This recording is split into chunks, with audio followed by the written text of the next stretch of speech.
Então, vou continuar a exposição da carta de Paulo à igreja de Colossos. Vamos entrar então no capítulo 3 dessa carta, os quatro primeiros versículos. O título vai ser A Verdadeira Ortopraxia Cristã. Ortopraxia, praxis, significa prática. Ortopraxia é a prática que advém da ortodoxia, a prática que flui da doutrina, da sã doutrina. Então, a proposta aqui é o seguinte: a gente viu nos 2 primeiros capítulos da carta de Paulo aos Colossenses que os falsos mestres estavam propondo uma falsa prática cristã. O que a gente vai ver aqui é que, a partir do capítulo 3, o apóstolo Paulo vai apresentar qual é a verdadeira prática cristã, que é a prática que advém da sã doutrina. Claro que esses primeiros versos vai ser só uma introdução, ele vai nos dar uma diretriz de como que a gente deve olhar para a prática cristã, e a partir dos versos posteriores, ele vai trabalhar as práticas de maneira mais específica. Então hoje a gente vai ver mais uma diretriz, tá, de como que deve se dar a prática cristã, que é a prática que advém da sã doutrina. Então, texto base, os 4 primeiros versos do capítulo 3 da carta de Paulo à igreja de Colosso. Vamos fazer a leitura. Portanto, se fostes ressuscitados juntamente com Cristo, buscai as coisas lá do alto, onde Cristo vive, assentado à direita de Deus. Pensai nas coisas lá do alto, não nas que são aqui da terra. Porque morrestes, e a vossa vida está oculta, juntamente com Cristo, em Deus. Quando Cristo, que é a nossa vida, se manifestar, então vós também sereis manifestados com Ele em glória. Só uma brevíssima recapitulação do contexto geral da carta. O apóstolo Paulo é o autor, o destinatário é a igreja de Colossos, a data é entre 60 e 62 depois de Cristo. O apóstolo Paulo ele estava preso em uma prisão domiciliar, né, em Roma, e por isso é chamado de uma das epístolas da prisão, essa carta de Paulo à igreja de Colossos. Não foi o apóstolo Paulo que fundou essa igreja, o provável fundador foi Epáfras, este que foi convertido através do ministério paulino em Éfeso. E Paulo, a gente viu lá no capítulo 2, que ele nunca nem esteve na igreja de Colossos, tá? E o que estava acontecendo é que uma heresia chamada de heresia de Colossos, que era uma mistura de legalismo judaico, ascetismo, elementos da filosofia grega ou protognóstica, estava ameaçando a pureza do evangelho que estava sendo pregado naquele local. Então, o apóstolo Paulo vai escrever esta carta àquela igreja com a temática centralidade e suficiência de Cristo. É o tema geral da carta. E agora eu vou fazer uma contextualização mais específica do que foi visto até aqui, né? Estamos no capítulo 3, o que vimos então nos primeiros capítulos? Então, a gente viu que nos 2 primeiros capítulos, o apóstolo Paulo ele estabelece o fundamento doutrinário, a base doutrinária que vai o quê? Que vai refutar esse ensino dos falsos mestres, vai desmascarar o ensino dos falsos mestres. Foi isso que a gente viu, a base doutrinária nesses 2 primeiros capítulos. E qual foi as principais doutrinas trabalhadas nessa carta? Tanto a supremacia quanto a suficiência de Cristo. Cristo está acima de todas as coisas e a obra de Cristo ela é completa, ela é suficiente, não devemos acrescentar nada à obra de Cristo. É isso que vimos até então. Então, o apóstolo Paulo, com essas doutrinas, mostrou que não devemos acrescentar, né, regras humanas, que é o legalismo, regras humanas à obra de Cristo, achando que através do cumprimento de regras humanas vamos alcançar o favor de Deus. Ele também mostrou que o Cristo revelado nas Escrituras, a palavra de Deus, ela é suficiente, ela é completa.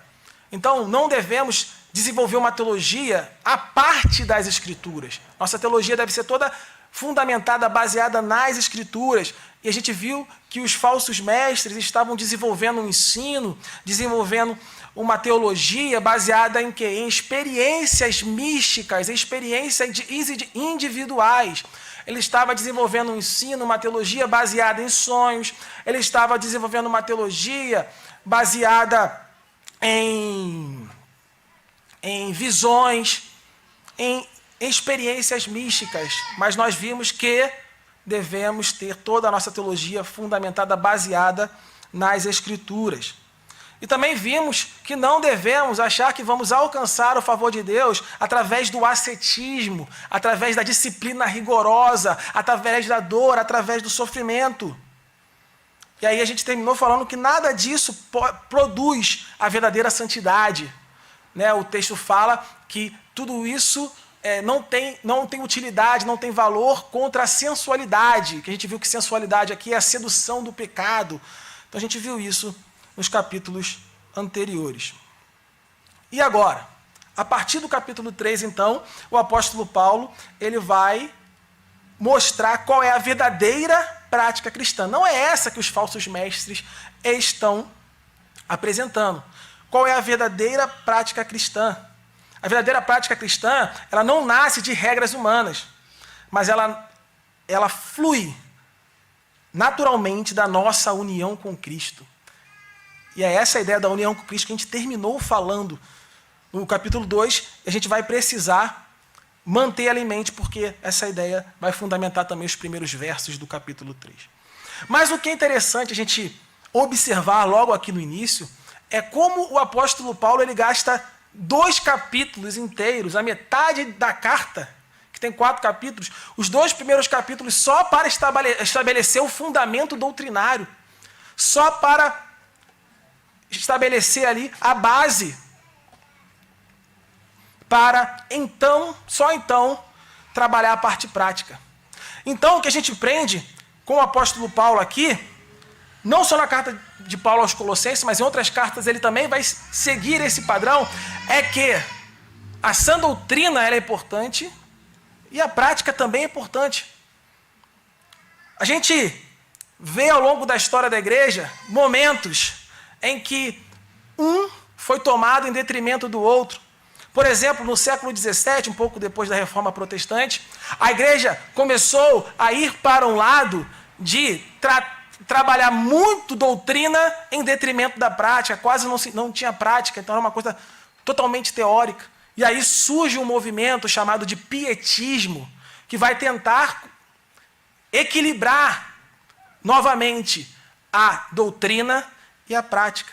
Então a gente diz que a prática cristã, que é a ortopraxia, ela tem que vir da ortodoxia. Tem que existir um equilíbrio. E agora no século XXI nós temos vivido um movimento inverso. O que a gente vê nas igrejas é um desprezo pela doutrina, porque vão falar, a doutrina divide, a doutrina é ruim. É isso que a gente vê na maioria das igrejas. Então a gente vai na maioria das igrejas e a gente vê de 2 um cenário. Ou a gente vê igrejas que não tem doutrina mesmo, não tem declaração doutrinária, não tem confissão, não tem nenhum tipo de doutrina. Ou igrejas que têm doutrinas tão abrangentes,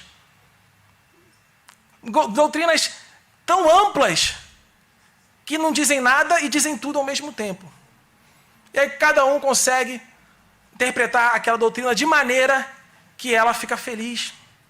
Então esse é o cenário que nós vemos no século XXI, que é o inverso do cenário que vivíamos no século XVII. Um cenário onde as igrejas, no geral, têm desprezado a doutrina.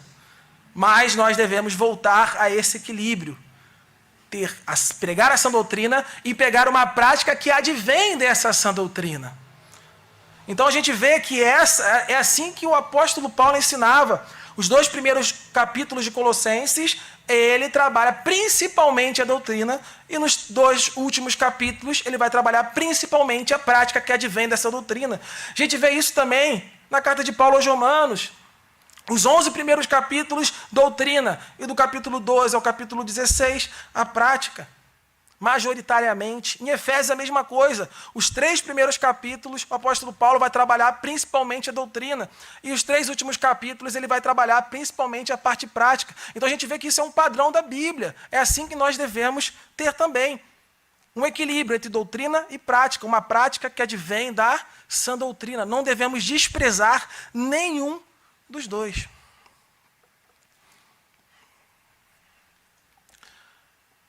E aí algumas coisas importantes sobre a prática. Em primeiro lugar, toda a prática, ela revela uma doutrina. Então, mesmo que a igreja não declare uma doutrina específica, mas muitas vezes as práticas que ela tem falam o que ela de fato crê. Então, aqui eu dei alguns exemplos, não necessariamente no campo eclesiástico. Exemplo no dia a dia, só para a gente entender.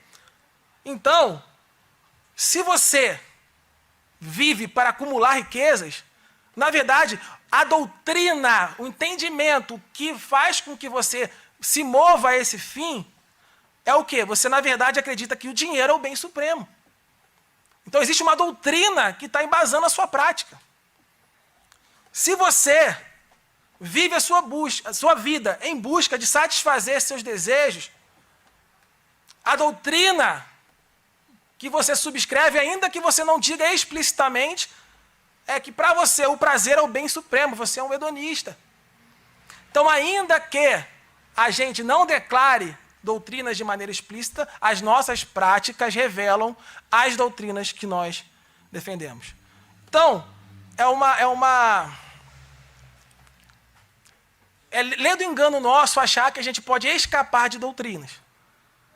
De uma maneira ou de outra, nós vamos professar as doutrinas que vão embasar na nossa prática.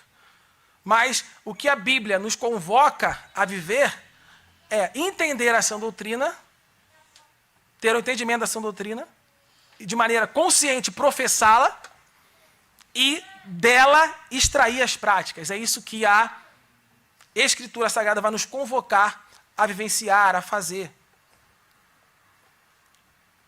E uma outra pergunta que a gente pode propor aqui é por que Paulo gasta 2 capítulos ensinando doutrina antes de dar imperativos? Já falei que tem que ter um equilíbrio, mas às vezes a gente quer uma resposta um pouco mais específica.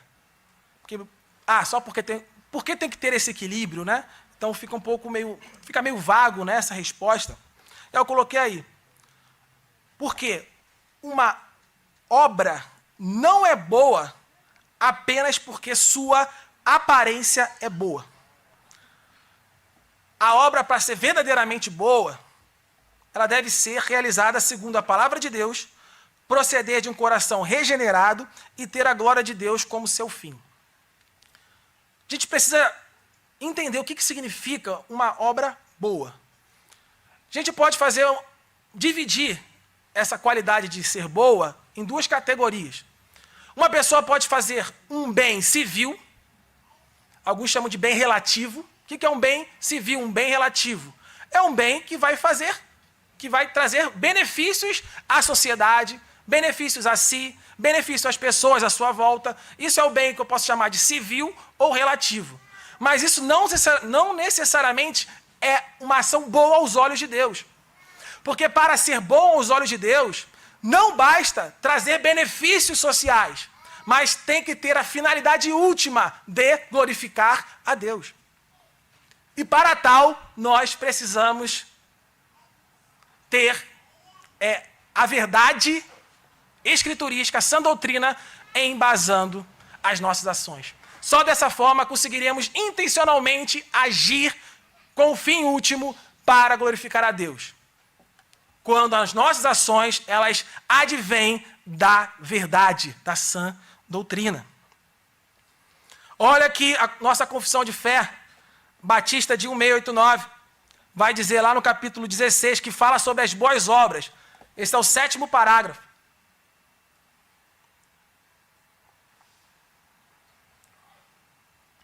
Vai dizer assim: as obras feitas por homens não regenerados, embora por si mesmas possam ser coisas que Deus ordena e proveitosas tanto para a pessoa que as faz quanto para outros, contudo, porque não procede de um coração purificado pela fé.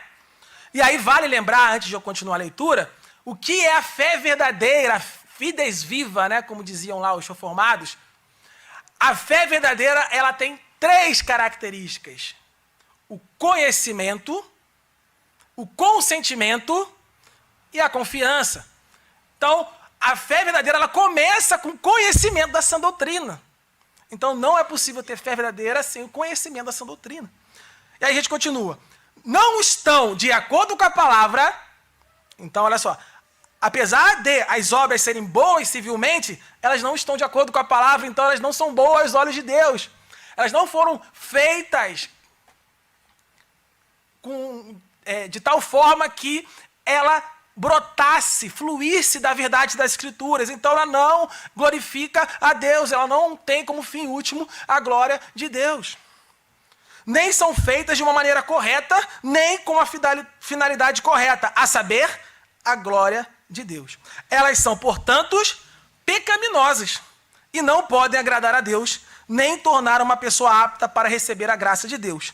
Não obstante, negligenciá-las é ainda mais pecaminoso e desagradável a Deus. Então, isso está no capítulo 16 da nossa Confissão de Fé Batista, de 1689, lá no parágrafo 7.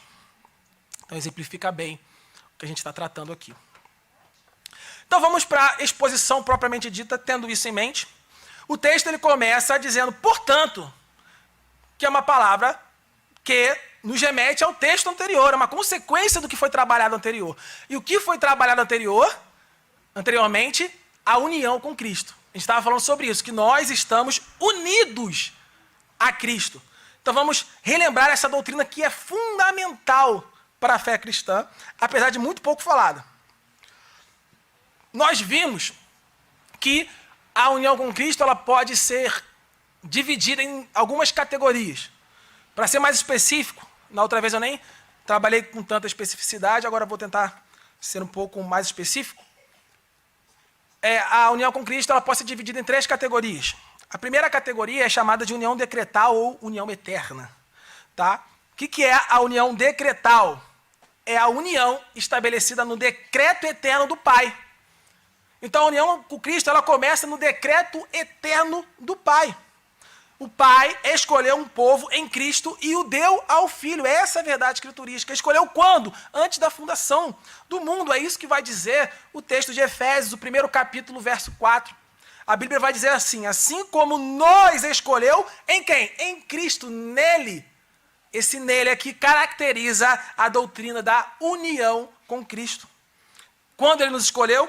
Antes da fundação do mundo. Então, a união com Cristo, ela começa no decreto do Pai. É isso que a gente chama da união decretal, que começa no decreto do Pai. A segunda categoria da doutrina da união com Cristo é a união histórico-redentiva. É a união realizada objetivamente na história, na história da redenção, na história da humanidade, na obra de quem? De Cristo Jesus. Tudo que Cristo fez objetivamente na história foi feito como nosso quê? Representante e cabeça federal. Falamos sobre isso um pouco na última exposição. E por fim tem também a chamada união existencial, que é quando o Espírito Santo nos incorpora a Cristo. É o Espírito Santo que aplica a nós aquilo que Cristo já conquistou. E a gente pode ver isso na carta de Paulo, a primeira carta de Paulo aos Coríntios, né? Capítulo 12, verso 13, vai dizer, pois em um só Espírito, todos nós fomos batizados em um corpo. Sobre a doutrina da união com Cristo, John Murray, ele vai dizer o seguinte, que a união com Cristo é a verdade central de toda a doutrina da salvação. Olha só, pois dela decorrem todas as demais bênçãos. A eleição, chamada eficaz, regeneração, fé, justificação, adoção, santificação, perseverança e glorificação. Tudo isso advém da doutrina da união com Cristo. Recebemos esses benefícios espirituais porque estamos unidos a Cristo. O Ministério Ligonier, que é o ministério do R.C. Sproul, né? Acho que ele foi o fundador, tem um artigo muito interessante, peguei aqui alguns trechos, que ele fala sobre essa união com Cristo. Alguns chamam de união mística também com Cristo, exatamente porque é um mistério para nós entender como se dá isso, né, de estarmos unidos com Cristo. Então tem esse quê aí de mistério. Então, alguns chamam de união mística com Cristo. A união com Cristo é central e essencial para a fé cristã. A menos que os pecadores estejam unidos a Jesus, permanecem incapazes de receber qualquer bênção espiritual de Deus, pois toda bênção espiritual nos lugares celestiais está ligada a Cristo. Pela união com Cristo, Deus confere aos eleitos todos os benefícios salvadores que Cristo mereceu por sua vida, morte e ressurreição. O Novo Testamento refere-se à união com Cristo com uma variedade de expressões. Nas epístolas paulinas, as frases em Cristo, no Senhor, em Cristo Jesus e nele aparecem mais de 200 vezes. E sempre que essa expressão aparece, ele está se baseando, tendo como fundamento essa doutrina da união com Cristo. Falando de si mesmo em terceira pessoa, enquanto explicava o privilégio da graça de Deus e o chamado para ele, Paulo disse: eu conheço um homem em Cristo. Quando explica o que lhe aconteceu quando foi redimido, ele diz: fui crucificado com Cristo. Então tudo isso se refere, se embasa na doutrina da união com Cristo. E tem outros textos aqui que eu não trouxe. As escrituras ensinam, ele fala, uma união tripla com Cristo, uma união eterna, ou seja, decretal, uma união redentora histórica e uma união existencial, que já falamos anteriormente. Então, tendo em vista essa doutrina da união com Cristo, ele vai se basear nisso para colocar o seu argumento aqui no texto. Então ele diz, portanto, se. Esse se aqui não é um indicativo de dúvida, tá? Trouxe até uma outra versão, a NVI, que fala, ó, que ele não bota o se, ele bota já que, tá? Então esse se não é assim, se vocês foram ressuscitados, não é isso que o apóstolo Paulo está querendo dizer, como se estivesse duvidando da crença da igreja de Colosso. Ele está falando assim, ó, como vocês, já que vocês foram ressuscitados, foram regenerados, essa é a ideia, tá? Então, portanto, já que vocês foram ressuscitados, se vocês fostes ressuscitados, e aí a gente precisa entender que, nos baseando nessa doutrina da união com Cristo, todo aspecto da obra de Cristo nos entrega, nos dá um benefício espiritual. Então, cada aspecto da obra de Cristo nos dá um benefício espiritual. Então, a gente olha para a vida de Cristo. A gente fala muito da morte, mas fala pouco, né?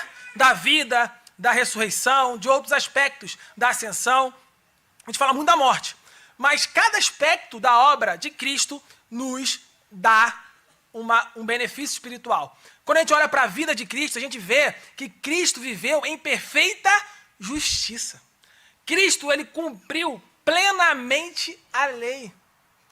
Cristo foi perfeitamente obediente ao Pai.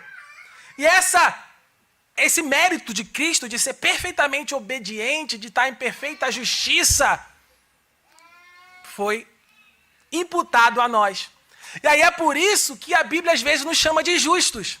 Não é porque nós somos justos por si só, por nós mesmos, mas é porque a justiça de Cristo foi imputada a nós. Lutero, ele estruturou uma doutrina chamada simul justus et peccator. Que significa, nós somos simultaneamente justos e pecadores. Nós fomos resgatados do lamaçal do pecado, estamos nesse processo de santificação, ainda pecamos. Existe o que a gente chama de pecado remanescente. Então ainda somos pecadores, mesmo depois da regeneração. Entretanto, Deus já nos vê como justos. Por quê? Porque Deus nos vê em Cristo. Olha a doutrina da união com Cristo. Deus, ele vê os méritos de Cristo em nossa vida. E é por isso que ele fala que nós somos justos, por causa do mérito de Cristo que foi imputado a nós. Então, através da vida de Cristo, nós recebemos a perfeita justiça. Através da morte de Cristo que nós recebemos o perdão dos nossos pecados, que nós chamamos de expiação, e também recebemos a propiciação do Pai. O Deus Pai se tornou propício a nós, é o que a Bíblia vai dizer. O que significa isso? Então, a expiação, o preço do pecado foi pago em Cristo Jesus. Propiciação, Deus estava irado para conosco. Deus estava irado para comigo, Deus estava irado para contigo. Só que Jesus Cristo, na cruz, satisfez a ira de Deus. E agora, Deus não está mais irado conosco. Por quê? Porque Cristo satisfez a ira de Deus. E a gente diz que ele se tornou propício a nós. Essa é a doutrina da propiciação. Então, através da morte, recebemos o perdão dos pecados. E através da morte, recebemos também a propiciação do Pai. O Pai se tornou propício a nós através da morte de Cristo. A ira de Deus foi satisfeita em Cristo. E através da ressurreição, é porque Cristo morreu pelos nossos pecados, mas Ele voltou à vida. E é porque Cristo voltou à vida que nós recebemos uma nova vida, porque Cristo ressuscitou que nós fomos regenerados. Olha o que vai dizer 1 Pedro capítulo 1, verso 3. 1 Pedro capítulo 1, verso 3 vai dizer o seguinte: Bendito o Deus e Pai de nosso Senhor Jesus Cristo, que, segundo a sua muita misericórdia, nos regenerou para uma viva esperança. Então ele nos regenerou. Mediante a quê? Qual foi o meio? Foi por causa de quê que ele nos regenerou? Mediante a ressurreição de Jesus Cristo. Então tá vendo? A ressurreição de Cristo está ligado com a nossa nova vida, a nova vida que nós recebemos. Então, o benefício desse aspecto da obra de Cristo, da ressurreição, é a nova vida que nós recebemos nele. Então, cada aspecto da obra de Cristo nos traz benefícios espirituais. Por isso, não podemos negligenciar nenhuma delas. Temos que estudar tudo. A ressurreição de Cristo é tão importante que o apóstolo Paulo vai dizer em 1 Coríntios 15, no verso 14, que se Cristo não ressuscitou, é vã a nossa pregação, é vã a nossa fé. Afinal de contas, se Cristo não ressuscitou, nós não fomos regenerados. Se Cristo não ressuscitou, é vã a nossa pregação, é vã a nossa fé. Voltando ao texto, então, ele vai continuar dizendo, ele fala, portanto, se fostes ressuscitados juntamente com Cristo, então olha só, mais uma vez, ele dá a base doutrinária. Ele fala, é porque vocês foram ressuscitados juntamente com Cristo, qual é a consequência, qual é a prática que advém disso? Então ele não dá uma prática solta, ele dá uma doutrina e dá a prática que advém dessa doutrina. É o que a gente chama de ortopraxia cristã. A prática cristã que advém da sã doutrina. Então, se fostes ressuscitados juntamente com Cristo, qual é a consequência disso? Buscai as coisas lá do alto, onde Cristo vive, assentado à direita de Deus. Pensai nas coisas lá do alto, não nas que são aqui da terra. Então essa é a prática que advém dessa doutrina que ele propõe no início do verso. Mas o que isso significa? Em primeiro lugar, isso não significa, obviamente, que a gente deve abdicar de tudo aqui da terra. Ele não está falando, vamos largar os nossos trabalhos, vamos largar tudo que a gente faz para viver exclusivamente dentro da igreja ou coisa do tipo. Obviamente não é isso que o apóstolo Paulo está defendendo. Então o que ele está defendendo? O que ele está propondo aqui? Ele está dizendo que todas as nossas decisões devem ser guiadas, devem ser orientadas pela realidade do reino de Cristo. Ele está dizendo que nós devemos viver de modo coerente com a nossa nova condição em Cristo, que é o quê? De cidadão dos céus e participantes do reino de Cristo. Ele está dizendo que nós devemos, tudo que a gente faz, tudo que a gente pensa, todas essas coisas, tem que ter como finalidade última o quê? A glória de Deus. É isso que ele está dizendo. E aí a gente vai refletir agora algumas aplicações disso. Aplicações um pouco mais práticas, né? Não sei se ficou redundante. mais palpáveis, por assim dizer, né? Mais fáceis da gente entender o que Deus quer que a gente faça. Então, primeira aplicação que eu coloquei ali, ó.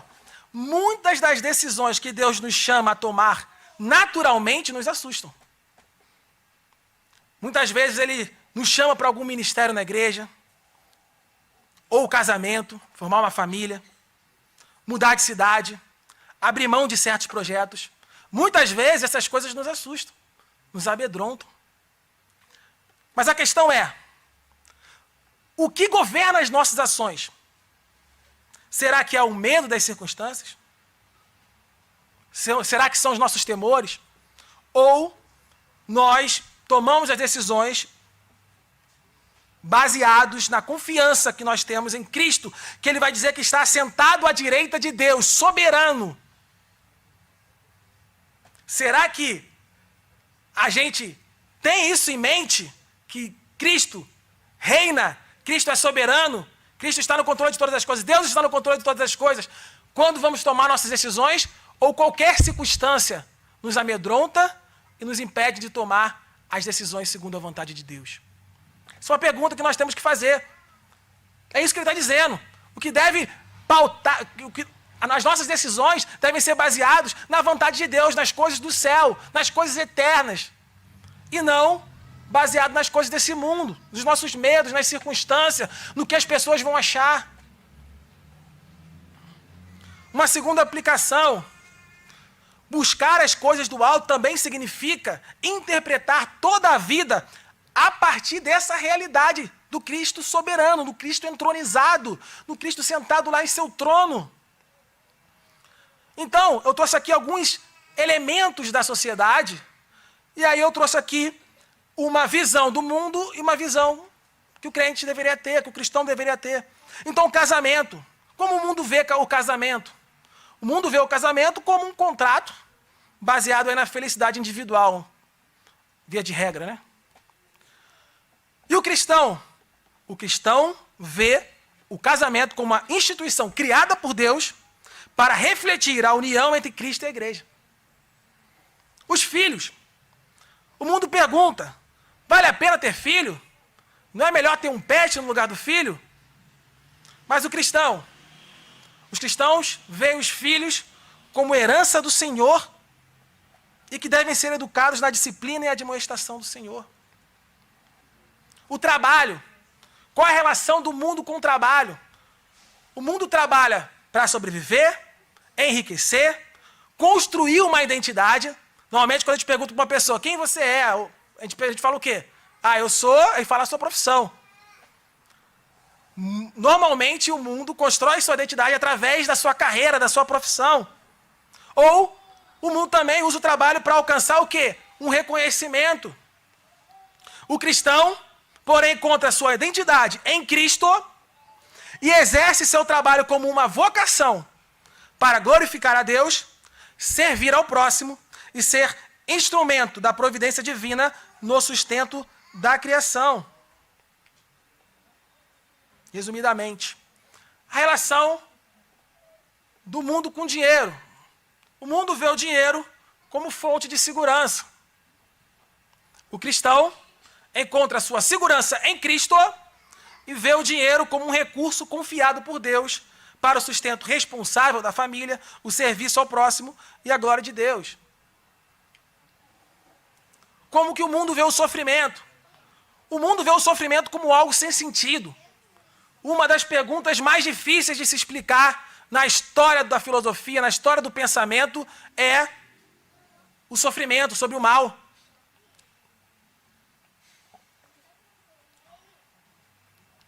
Por quê? Porque para o mundo o sofrimento não faz sentido, mas o cristão sabe que Cristo reina também sobre o sofrimento, sabe que se deu por causa do pecado original e que Cristo reina também sobre o sofrimento. Nada acontece fora de sua sábia e soberana providência, e até mesmo as aflições são usadas por Deus para conformá-lo, para nos conformar à imagem de Cristo. Então a relação do mundo com o sofrimento, a relação do cristão com o sofrimento. Política. Como que o mundo lida com a política e como o cristão lida com a política. O mundo deposita sua esperança na política. Acha que o país, o mundo vai ser salvo pela política. E frequentemente transforma governantes, partidos ou ideologias em ídolos. E o cristão?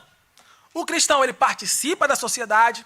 O cristão, ele exerce sua cidadania. O cristão, ele ora pelas autoridades e busca o bem comum. Mas sabe que nenhum governo humano é definitivo. A esperança do cristão não está na política, não está em projeto político, não está em nenhum político, mas no reino de Cristo, cujo rei já está sentado à direita de Deus, à destra de Deus. Igreja, como o mundo vê a igreja, como o cristão vê a igreja. O mundo tende a enxergar a igreja como uma organização humana, uma prestadora de serviços religiosos ou assistenciais, e a pregação como uma palestra motivacional voltada ao bem-estar das pessoas. E como o cristão vê a igreja? O cristão vê a igreja como o corpo de Cristo, a coluna e baluarte da verdade, reunida para a adoração de Deus, para a proclamação fiel da palavra e também para a administração dos sacramentos ou ordenanças. Por isso, não escolhe uma igreja como quem escolhe um clube. O cristão não escolhe a igreja como quem escolhe um clube ou um espetáculo, mas busca uma igreja o quê? Fiel às Escrituras. Isso é o que o verdadeiro cristão faz. Assim que o verdadeiro cristão vê a igreja. A morte. Como o mundo vê a morte, como o cristão vê a morte. O mundo vê a morte como o fim de tudo. Acabou, não tem mais nada depois disso. E o cristão? O cristão a vê como inimigo já derrotado por Cristo. Ela ainda existe, mas perdeu seu aguilhão e não tem a palavra final. Então, observa que pensar nas coisas do alto é adquirir, desenvolver, a partir das Escrituras Sagradas, uma cosmovisão cristã, uma forma de ver o mundo cristão. Dessa forma, estaremos o tempo todo com os nossos pensamentos apontando para as coisas eternas, para Deus, para o alto. Uma terceira aplicação, nem tudo que parece espiritual vem do alto. O que a gente viu no final do capítulo 2 eram falsos mestres que tinham uma postura que todo mundo achava que era de sabedoria. Tinha uma postura que todo mundo falava, nossa, esses homens são piedosos. Nossa, como esses homens são espirituais. Era essa a postura dos falsos mestres. E como o apóstolo Paulo termina dizendo? Ele termina falando lá no último verso. Nada disso tem valor algum contra a sensualidade. Nada disso tem valor algum contra a sedução do pecado. Nada disso tem valor algum para a santificação. Então, aquilo tudo que os falsos mestres faziam parecia coisas espirituais. Só parecia. Mas não tinha nada de espiritual de verdade. Então, nem tudo que parece espiritual, de fato, é espiritual. Nem tudo que parece espiritual, de fato, agrada a Deus. Nem tudo que parece piedoso, de fato, é piedoso. Nem tudo que parece espiritual, de fato, vem do alto. E aí eu trouxe algumas situações que acontecem nos nossos dias. Conheço pessoas que passam todos os dias na igreja. A pessoa segunda-feira está na igreja, terça-feira está na igreja, quarta-feira está na igreja. Isso é muito comum nas igrejas hoje mais evangelicais. Todo dia tem evento e para você ter espaço, para você trabalhar, para você ser reconhecido na igreja, você tem que estar o tempo todo lá, trabalhando todos os dias. Mas muitas vezes eu conheço pessoas que trabalham todo dia lá na igreja, mas negligenciam o cônjuge. Será que esse é o pensamento? Isso é buscar coisa do alto? Eu conheço pessoas que participam de todos os ministérios. Tudo a pessoa está. Só que muitas vezes abandona a criação dos filhos, negligencia a criação dos filhos. Será que isso é buscar as coisas do alto? A pessoa pode participar de todos os eventos, a pessoa pode participar de todos os ministérios, a pessoa pode ir todos os dias na igreja, a pessoa pode orar 24 horas, 48 horas, 100 horas seguidas, e ainda assim não buscar as coisas do alto. Conheço pessoas que participam de tudo, que parecem pessoas espirituais, mas não querem saber de trabalho, não quer saber de estudo, negligencia. Aí está na casa lá dos pais e não quer contribuir. Tem uma família para sustentar e não quer trabalhar, e não quer ajudar, e não faz nada. Será que essas pessoas, elas são de fato Essas práticas, será que são de fato espirituais? Será que elas estão buscando as coisas do alto? Então eu botei ali, ó. A pessoa pode até parecer, às vezes, ter grande piedade, mas muitas vezes essas pessoas que parecem ter grande piedade desobedecem deveres ordinários que Deus lhe confiou. Então a gente tem que ter muita sabedoria, muito discernimento, para que a gente possa agradar a Deus, ter pensamentos do alto, buscar as coisas do alto em todas as áreas. Em todas as áreas. Buscar as coisas do alto não é fugir das responsabilidades terrenas. É cumprir cada responsabilidade terrena para a glória do Cristo exaltado.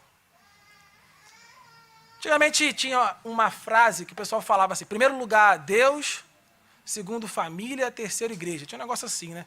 Eu nunca gostei muito dessa frase, não sei se porque para mim eu acho que é Deus, Deus, Deus, Deus, Deus. E quando você coloca Deus diante, na frente de tudo, ele vai nos ensinar a ter equilíbrio na vida, em todas as áreas. Porque algumas pessoas com esse discurso de primeiro Deus, segundo família, terceira igreja, não faziam nada na igreja. Porque não, a família. E aí qualquer coisinha ele botava a família na frente. Só que quando a gente coloca Deus acima de tudo, a gente tem equilíbrio na vida, em todas as áreas.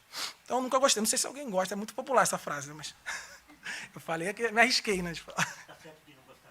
Tá certo, que bom. Uma outra aplicação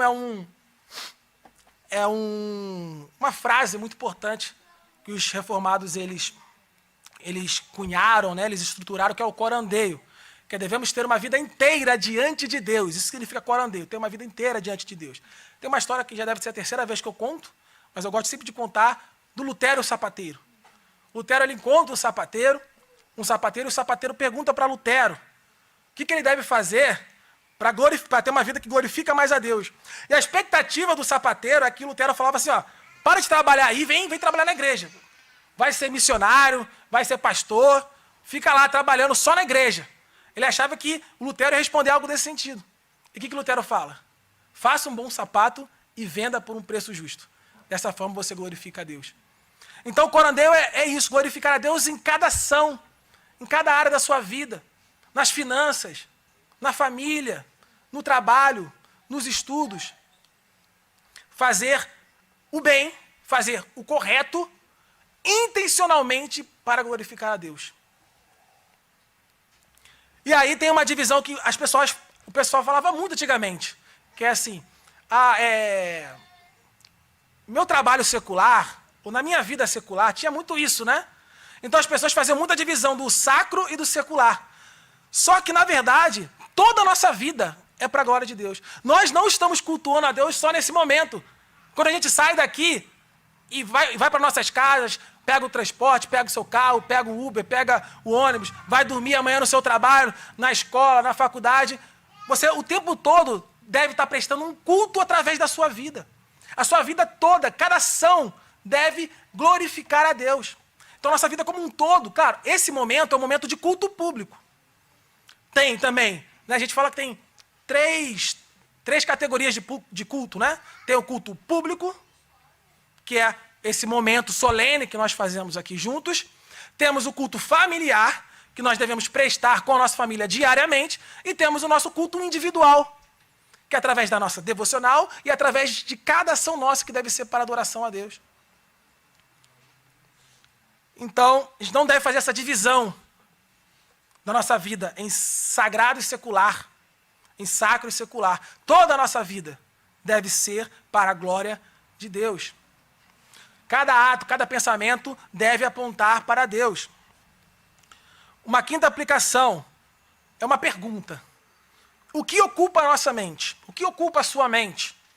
E aí eu coloquei aqui uma pergunta mais para a gente tentar fazer um diagnóstico. Porque muitas vezes a gente acha que está pensando em Deus, mas muitas vezes sempre a gente precisa fazer ajustes, né? Mas muitas vezes a gente tem dificuldade de achar onde que a gente tem que fazer esses ajustes. E aí, uma pergunta que pode nos apontar onde estão os ídolos do nosso coração é essa. Quando você está livre, somente você está livre, não tem nada para fazer, você deita no sofá, o que você naturalmente se volta? Por que sua mente naturalmente se volta? Qual é a primeira coisa que você quer fazer quando você tem um tempo livre? Talvez isso aponte um ídolo do seu coração. Talvez. Enfim, é só uma provocação, uma pergunta que pode diagnosticar um ídolo que a gente pode tratar. Uma sexta aplicação. Será que nós temos sido mordomos das coisas que estão chegando à nossa mão ou temos sido proprietários, ou temos agido como proprietários, melhor? Nós temos, de fato, entendidos que nós somos mordomos ou nós temos agidos como proprietários? A Bíblia vai nos ensinar lá no Salmo de número 24, verso 1, o seguinte, olha só. Do Senhor é a terra e tudo que nela existe. Tudo que tem na terra é do Senhor. O mundo é do Senhor e os que nele vivem é do Senhor. Tudo é do Senhor. Então, tudo que chega na nossa mão, tudo que chega na nossa mão, não é nosso. Isso é o que a gente chama de doutrina da mordomia cristã. Nós somos mordomos, nós estamos administrando por um tempo, mas é do Senhor. E aí a pergunta que a gente deve fazer é, será que nós entendemos, estamos agindo como mordomos, ou o que chega à nossa mão a gente age como se fosse proprietário, como se a gente fosse dono? Nossos filhos, será que nós temos entendidos que são do Senhor, ou temos agido como donos deles?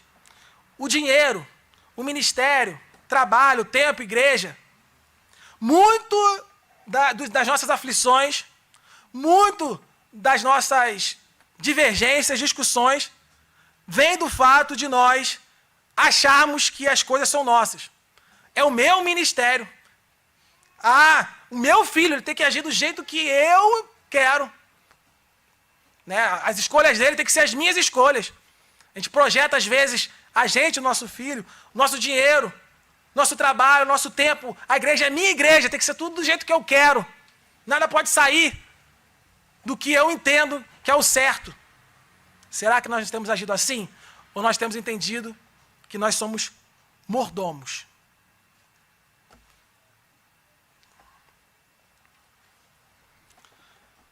Sétima aplicação desses dois versos. O que governa suas decisões? Então, para a gente fechar essa parte das aplicações aqui desses versos, antes de qualquer decisão, o cristão deve perguntar a si mesmo o seguinte. Tem que tomar uma decisão, tem que fazer uma escolha. O que glorifica mais a Cristo? Essa é a pergunta que a gente tem que fazer. E não o que é mais confortável para mim. A nossa pergunta é o que glorifica mais a Cristo e não o que vai me dar mais dinheiro. A pergunta é o que glorifica mais a Cristo e não o que me fará mais feliz. Ou o que as pessoas esperam de mim. A pergunta que nós devemos fazer é o que glorifica mais a Cristo. Essa é a pergunta que nós temos que fazer. E devemos confiar o suficiente em Cristo para que a gente possa ter coragem, ousadia para, de fato, fazer o que glorifica mais a Cristo. Que não é fácil. Verso 3, ele começa. Porque morrestes. Doutrina da união com Cristo tem que estar na nossa mente. Cristo morreu, nós morremos com Ele. Nós estamos unidos a Cristo, nós morremos com Ele. E aí a gente viu lá no capítulo anterior, se morrestes com Cristo para os rudimentos do mundo. Ou seja, nós morremos com Cristo para os fundamentos do mundo. Nós morremos com Cristo para os valores do mundo. Ou seja, o pecado não é mais nosso Senhor. Ou seja, os valores do mundo não são mais nossos valores. As falsas espiritualidades não devem ser a nossa prática. Não devemos tentar alcançar a Deus através das forças humanas. É isso que significa morrer para os rudimentos do mundo. Nada disso pertence mais a nós. Não estamos mais debaixo desse domínio. Então é isso que ele está dizendo. Porque morrestes. E aí ele fala, e a vossa vida está oculta juntamente com Cristo em Deus. Esse oculta tem dois significados. O primeiro significado é de guardado, de segurança. A nossa vida está guardada com Cristo. Cristo guardou, como se fosse... A gente não bota o dinheiro no banco, aí guarda o dinheiro, aí está protegido no banco. A ideia, claro, né? Salva aí as diferenças. Mas a ideia é mais ou menos essa. Nossa vida está guardada com Cristo Jesus. E é por isso que nós temos a certeza da salvação. Lembra da perseverança dos santos? Então a gente tem certeza da salvação porque a vida não está conosco. Porque se dependesse de nós, a gente teria perdido ela. Mas tem a certeza da salvação porque a nossa vida está guardada com Cristo. E Cristo, ele não falha. E Cristo, ele não perde a nossa vida. Então esse é o primeiro sentido. A segurança. Nossa vida está segura em Cristo, está guardada com Cristo. E o segundo sentido, oculto aqui também significa que a glória da nova vida, essa nova vida que nós recebemos em Cristo Jesus, ela é gloriosa, mas essa glória ainda não está plenamente manifesta. As pessoas de fora ainda não enxergam que essa vida é gloriosa. Mas, olha o que vai dizer o verso 4. Quando Cristo, que é a nossa vida, olha a união com Cristo, o Cristo é a nossa vida, Cristo é a nossa identidade, se manifestar, então, quando Cristo, que é a nossa vida, se manifestar, então vós também sereis manifestados com Ele em glória. Em primeiro lugar, ele começa falando quando.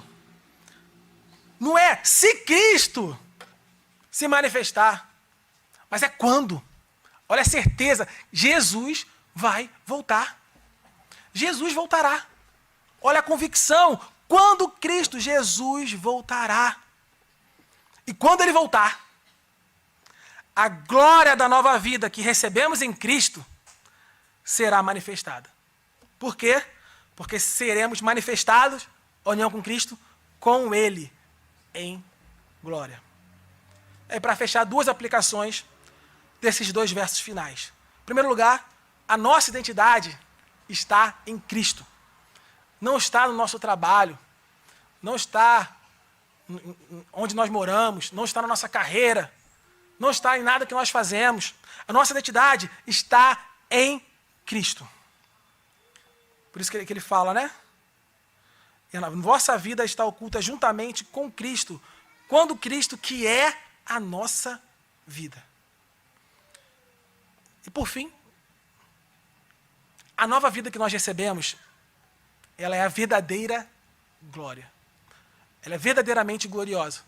E essa glória será manifestada com Cristo. Olha lá, sereis manifestado com Ele em glória. Então, meus irmãos, nós não devemos buscar a glória desse mundo, porque é uma glória falsa. É uma glória vã.